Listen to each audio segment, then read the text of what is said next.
77-ամյա տիկին Կամելան պատմում է Վարդանանցում անցած իր բուժման ճանապարհի մասին եւ կիսվում իր անկեղծ տպավորություններով։ Դրանք նաեւ վստահության, ճիշտ որոշման եւ կյանքը նոր ուժով շարունակելու մասին են։ Վարդանանց բժշկական կենտրոնը նաեւ ունի հիվանդանոցային պայմաններ,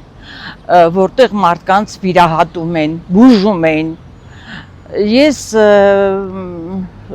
առնչվել եմ սրտաբանի հետ, որտեղ սրտի խնդիր եմ ունեցել, Մանգասարյան Քրիստինեի հետ, որը անչափ արհեստավարժ բժշկուհի է,